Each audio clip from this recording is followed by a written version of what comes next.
The applause sign blinked on. The studio audience erupted on cue.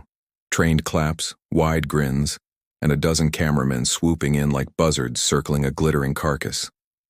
Ellen DeGeneres walked out from the wings, all smiles and swagger, bouncing slightly with every step like she always did. Her white sneakers squeaked against the glossy stage floor, that curated air of casual warmth radiating from her as she opened her arms to the crowd.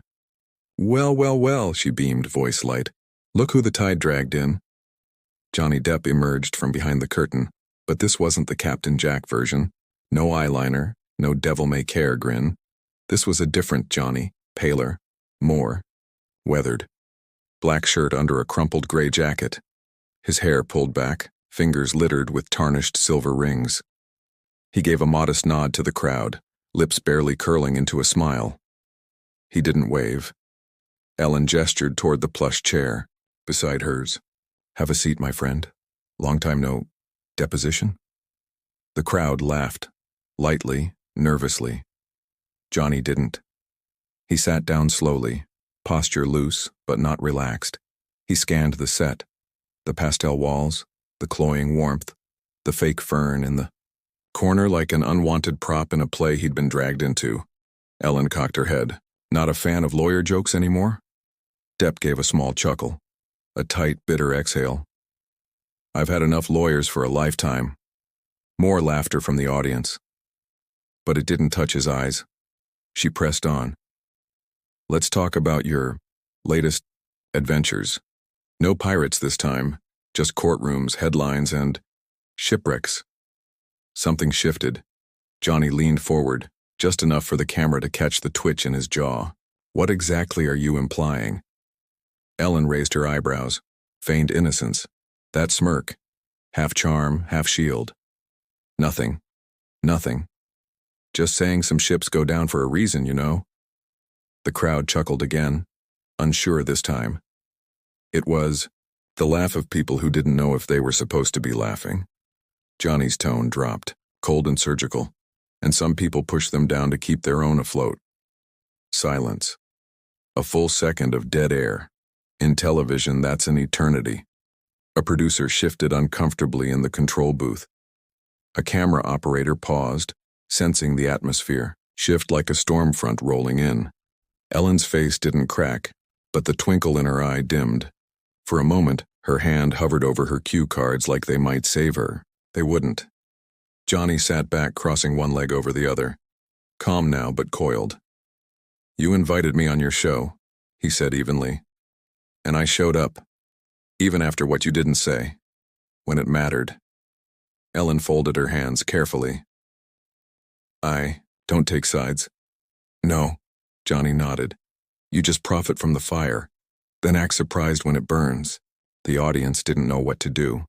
This wasn't fun anymore. This wasn't the feel-good fluff they'd signed up for.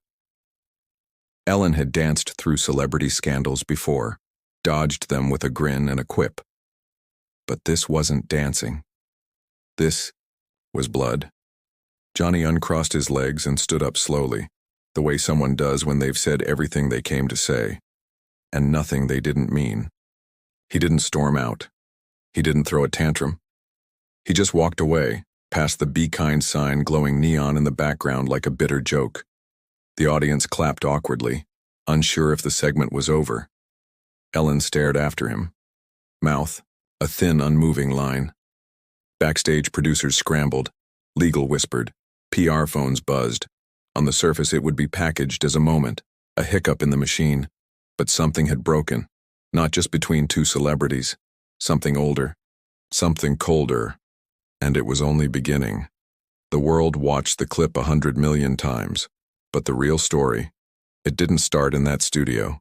It started in the old bones of Hollywood, where memory is currency, and silence can be a weapon, sharper than scandal. Back then, Johnny Depp and Ellen DeGeneres were not enemies. They were outsiders turned power players, misfits turned royalty. Years ago, before trials, before exposés, before cancellation became a genre of its own, they shared something that the industry rarely gave freely: mutual benefit. Johnny was one of the few A-listers to agree to appear during Ellen's shaky first season. when ratings teetered and advertisers were skeptical of a daytime show led by an openly gay woman. His presence brought legitimacy, eyeballs, gossip column buzz. He smiled. She thanked him, on air and off. Later that year at a private Vanity Fair after-party, she whispered something to him. No cameras, no mics. Just a quiet phrase passed between wine glasses and cigarette smoke. I know who you really are. It stayed with him. Because in Hollywood, no one ever means that. But he believed her. For a time, they moved in parallel. He, the eccentric leading man with a soul full of chaos. She, the safe rebel who made middle America laugh while slowly reshaping its comfort zones. But loyalty in Hollywood has an expiration date, especially when it's inconvenient. In 2016, as the accusations between Johnny and Amber Heard hit headlines, Ellen's producers issued a quiet directive. No Depp segments. Not for now. Too risky. She didn't call. She didn't text. She didn't offer the benefit of the doubt. He noticed. She had interviewed war criminals with more empathy. But for him, nothing. Not even a private word. And the industry followed. Her lead. The silence spread like a memo.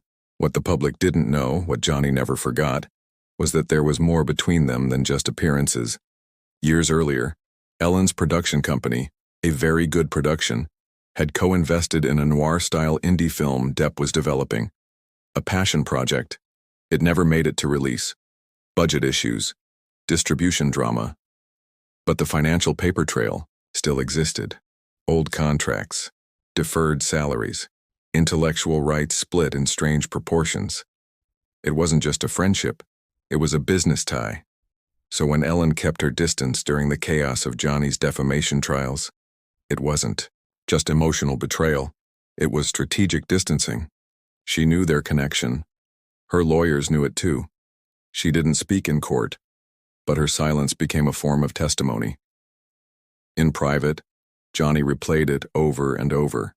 The allies who ghosted him, the institutions that preached compassion, yet vanished the moment he became politically unuseful. Ellen, more than most, had built her empire on being different. A trailblazer. A voice for the voiceless. But Johnny had begun to understand something Hollywood insiders whisper in bars but never say aloud. Allyship only lasts as long as it's profitable. A former crew member from Ellen's early seasons once recalled how Ellen used to brag about Johnny being the most misunderstood genius in the business. After 2017, she never mentioned his name again. Not once. Even when pressed by tabloids, her rep issued a canned line. Ellen has no comment on personal matters involving third parties. Johnny read that line like a punch in the ribs. They once danced on the same floor. Now, she acted like they'd never shared a stage. By the time she invited him back to the show in 2024, conveniently post-trial, post-redemption tour, something had already died in him. Not rage, not ego, trust. He didn't come to rebuild the past. He came to see if it still had any truth left. What he found was a glossy trap, wrapped in laughter and waiting for him to play the fool again. But not this time. This time, Johnny remembered everything. And unlike Ellen, he hadn't learned how to forget.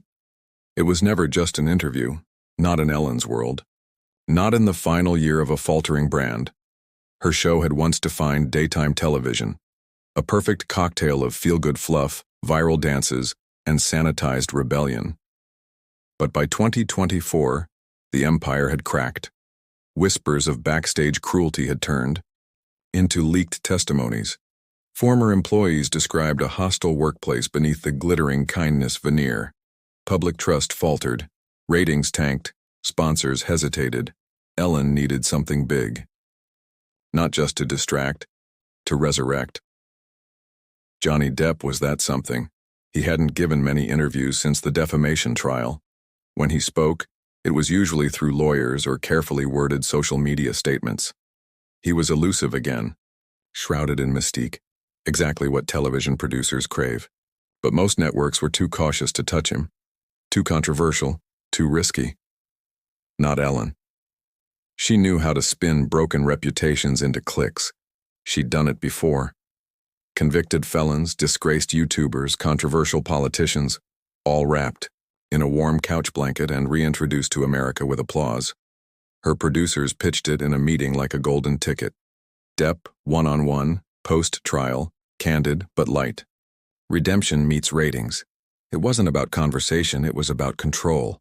They drafted a guest contract laced with calming language. No questions about ongoing litigation, mutual respect clauses, safe conversational zones. Johnny's team agreed, cautiously. They'd been burned before, but Ellen's people promised neutrality, respect, warmth. The invitation came with soft reassurances. We want to celebrate your art, not stir drama. We're fans, Johnny. You've been through enough. And maybe, just maybe, he believed them. He said yes. But backstage, a different script was unfolding. A young producer, eager to impress, eyes glued to engagement analytics, quietly pitched a segment to Ellen. What if we nudge the conversation? Not direct accusations and just irony, humor. Let the audience read between the lines. Ellen didn't object. She didn't have to. Her silence was assent. Cue cards were adjusted, prompters rewritten. A whisper in the control room. Just keep it subtle. One-liners. Ellen knows how far to go. But Johnny had been watching people lie with smiles for years. The morning of the taping, he arrived on set early.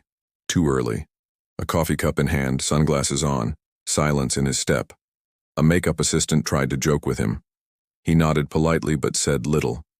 He felt it, the artificiality in the air. The sweetness on the surface masking something sharper beneath. In the green room, his assistant leaned in and muttered, "They moved the segment to the end of the hour. That's where they usually throw curveballs." Johnny just stared at the monitor, watching Ellen rehearse lines with her cue card guy. He'd heard stories. The gritted teeth behind the curtain. The quick snap of fingers when the cameras weren't looking. And now, it was his turn on that stage.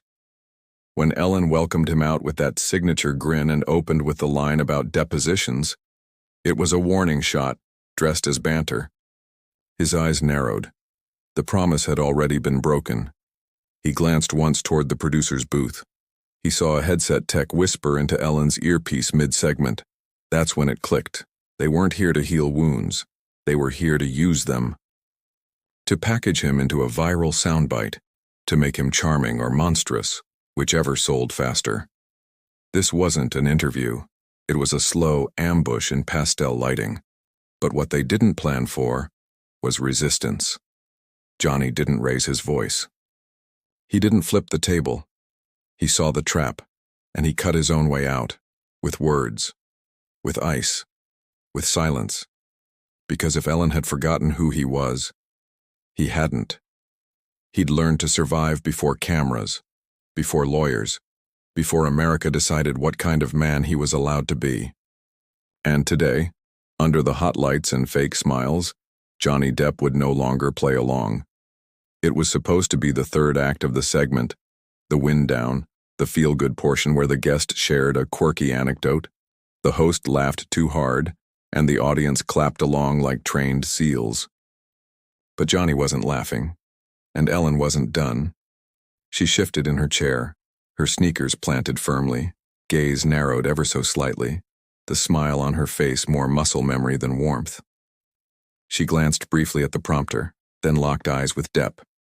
"So, Johnny," she began, casually twirling a pen between her fingers, "do you ever wonder if fame shields men from consequences?" The words fell like ice cubes down the back of the room's neck. Some in the audience laughed, out of reflex. Some didn't know if it was a joke. Johnny didn't blink. A beat passed. He leaned forward, elbows on his knees. His voice came low and deliberate. "Do you ever wonder," he said, "if it shields women too? Especially the ones who sit behind the mic and ask questions designed to cut." Ellen's smile didn't crack, but something in her shoulders tightened. The crowd tensed. A few phones lifted discreetly. Security stiffened near the curtains. "That's not fair," she replied, her tone sharpened by ego more than hurt. I ask what people are thinking. Johnny's fingers tapped slowly against his ring. 1 beat, 2, 3. You ask what you think people want to hear, he said. There's a difference. He sat back. I thought this was going to be a conversation. It's starting to feel like a tribunal. A nervous chuckle rippled through the crowd. Ellen forced a short laugh. Oh, come on, Johnny, don't be so serious. You know how this works, but he didn't laugh. I do, he said. That's the problem. Silence. Then came the line. Ellen leaned slightly forward, voice quieter, calculated, sharper. Some of us don't hide behind eyeliner and sympathy. The room froze. The air vanished. And for the first time in years, Johnny looked genuinely stunned. Not because it hurt, but because it confirmed everything he suspected. Every layer of false kindness, every smile masking the knife. The line had been fed to her, scripted, maybe rehearsed. But she said it, on camera, to him. He stood up slowly, not rushed, not storming, just standing. The studio lights caught the faint tremble in his hands, but his voice was stone. And some of us, he said, don't hide cruelty behind kindness. That was it. No shouting, no tantrum, just a man reclaiming the moment. He turned and walked, not fast, not dramatic, just away. Past the crew, past the blinking red on-air light, past the glowing blue "Be Kind" sign mounted in the rafters like a corporate halo. That sign, he thought, was the cruelest joke of all.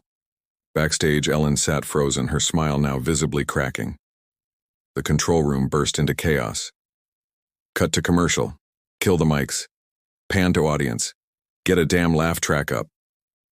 The screen faded to black. And in that blackness, something historic had happened. Something that wouldn't air. Something that wouldn't be clipped into GIFs or turned into TikToks. At least not legally.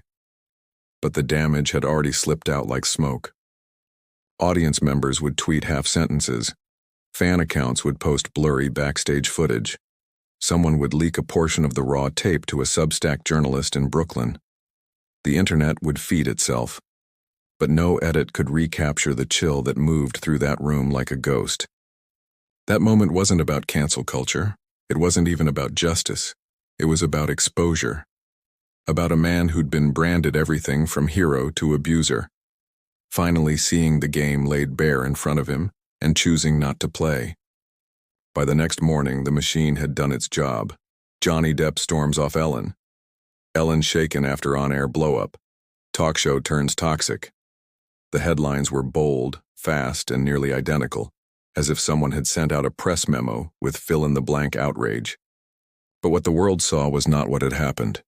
The segment had been edited overnight, shaved down, sterilized and vacuum-sealed for daytime safety. Gone was the eyeliner comment. Gone was the ice-cold line about cruelty. Gone, too, was the moment Johnny stood up and walked away like a storm in human form. What remained was a 7-minute clip with carefully chosen cuts. Johnny looking tense, Ellen laughing uncomfortably, a fade to commercial as the audience clapped with robotic cheer. But the public? The public wasn't stupid anymore. They knew what overproduced TV smelled like. They knew how spin worked. And more importantly, they had phones. Before the official clip could finish its first broadcast cycle, raw footage was already circulating. A teenager in the third row had posted a shaky video on TikTok. No captions, just Johnny's voice saying, "Some of us don't hide cruelty behind kindness." The comment section exploded. He ate that. Ellen's brand just collapsed in 8 words. That was not in the version they aired. Then came the reaction videos. Then the memes. Then the "Cow's Justice for Johnny" crowd, rising again with a vengeance that hadn't dulled since the trial. Reddit threads dissected every second of the bootleg footage. YouTubers compared audio waveforms from the studio leak to the aired version and found inconsistencies. Twitter, or whatever it was called that week, erupted into a battlefield of think pieces. Some backed Ellen. He was aggressive, smug. He came looking for a fight. Others pushed back harder. He showed restraint. She baited him. You can't weaponize kindness and then play the victim when it backfires. Even mainstream outlets weren't sure how to play it. Variety ran a cautious piece titled, "When Interviews Turn Hostile. Can Daytime TV Handle Real Emotions?" The Guardian went sharper. "The Ellen Depp moment proves we never left the culture wars." For Johnny, it was déjà vu, a storm, of headlines swirling around his name, everyone pretending they knew the man behind the myth. But this time something was different. This time the public didn't just consume the content. They investigated it. They questioned it. They replayed it frame by frame like a forensic team at a crime scene. Ellen's PR team issued a soft statement 2 days later. "Sometimes things don't go as planned. We respect all our guests and appreciate honest conversation, even when it gets difficult." It didn't work, because nothing about the exchange had felt honest. Not the scripting, not the laughter, not the kindness slogan glowing in the background like a hollow prayer. The court of public opinion was split, but one thing was clear. Something authentic had slipped past the edit. And for an audience starving for truth in a world of filters, that moment, raw, sharp, and unapproved, was more powerful than anything Ellen had aired in years. Suddenly, the conversation was no longer about Johnny or Ellen.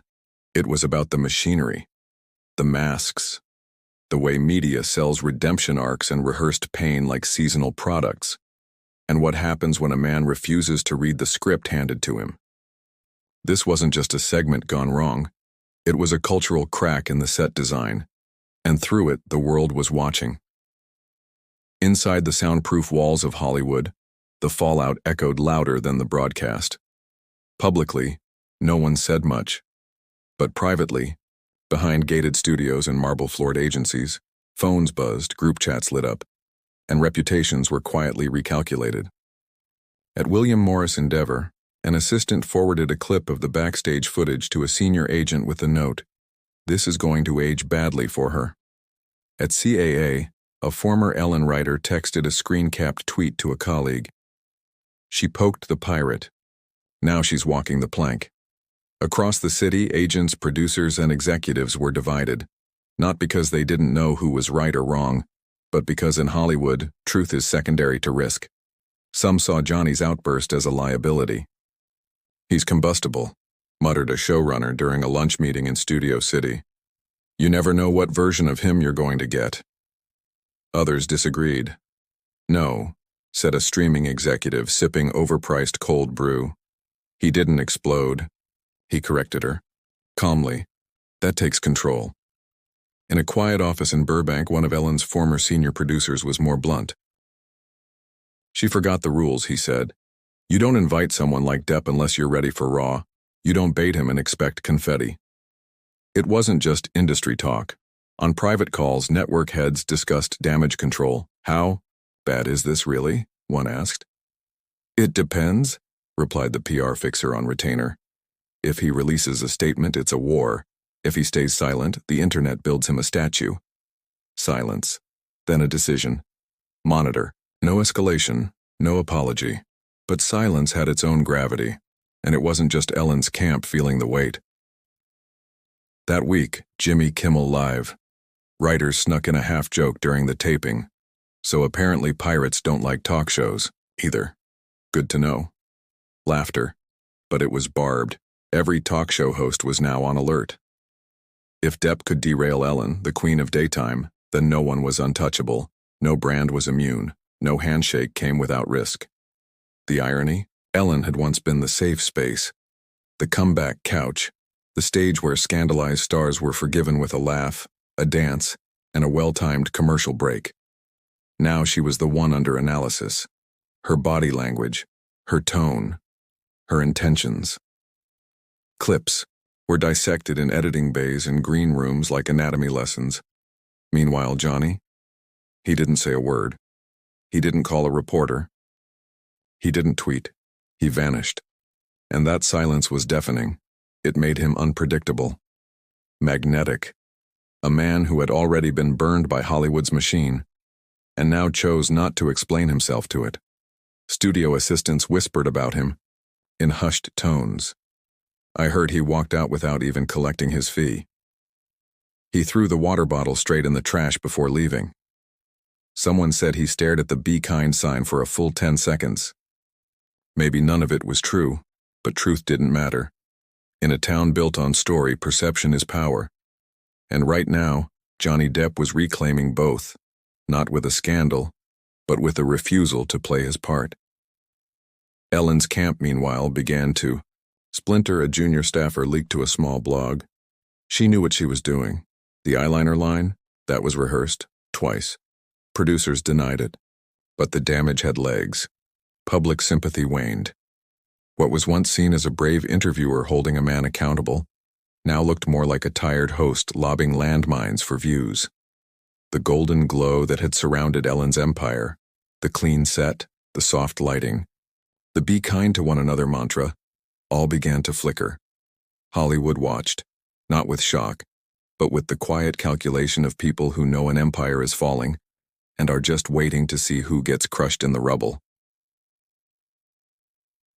The conference room on the Warner Brothers lot was sterile and too bright, as if overcompensating for the mood.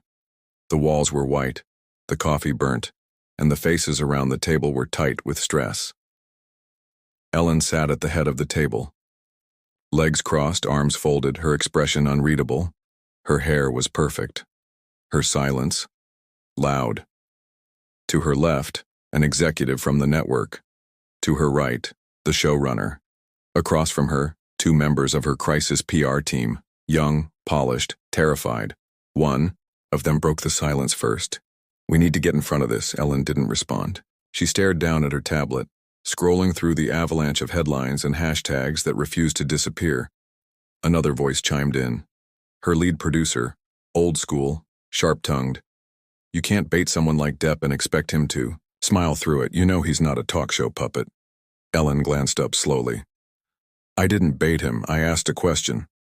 The room hesitated. Then from the PR side, "It wasn't just a question. It was a line. One that reads, sharp in the edit, especially with what's circulating online." Ellen's voice turned flat. "You're saying I can't talk to a man like he's a man, because he's popular now?" "No," the young woman said carefully. "We're saying the optics are shifting. Fast." Another producer chimed in from the back. "We've weathered storms before. Kevin Hart, Dakota Johnson, even that staff walkout. But this feels different." And it did. This wasn't about one bad moment. It was about the narrative breaking open, the curtain pulled back. For years, Ellen had operated with a velvet shield, part comedy icon, part daytime monarch. But the brand was bending. The public no longer believed in perfection, and her persona, the kind, cheeky, progressive pioneer, had started to feel scripted. A younger assistant hesitated, then offered the obvious. "Should we issue an apology?" Ellen's head snapped toward her. For what? For not letting him monologue? The table went silent again, then softly, from the showrunner. "This isn't about who was right. It's about who the audience thinks was honest." That landed hard. Because Ellen had always controlled the narrative, her set, her rules, her spotlight, but not this time. This time, people were watching the raw footage more than the polished version. They were seeing the smirk, the moment of escalation, the choice to jab where a bridge might have been built. And worse, they were feeling it. Ellen rose from her chair and walked to the window. Below her, the lot bustled like normal. Golf carts, extras in costume, catering trucks. But above it all, the weight of relevance bore down like a cloud. "I didn't mean for it to get ugly," she muttered half to herself. Someone behind her replied, "But it did." She turned. "I built this damn thing from nothing. And he walks in and makes me look like the villain?" No one answered. Because the truth was sharp and simple. She didn't look like the villain because Johnny made her one.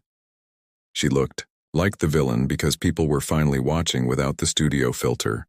The meeting ended without resolution, no apology, no rebuttal, just instructions to let it cool off, let the internet turn to something else.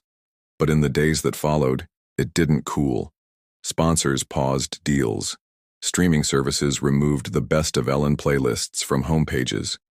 Her name was trending again, but not for a book deal or a viral dance or an Emmy nod. People were asking the question she'd spent 2 decades avoiding. Was the kindness ever real? And for the first time in her career, Ellen DeGeneres didn't have an answer the world wanted to hear.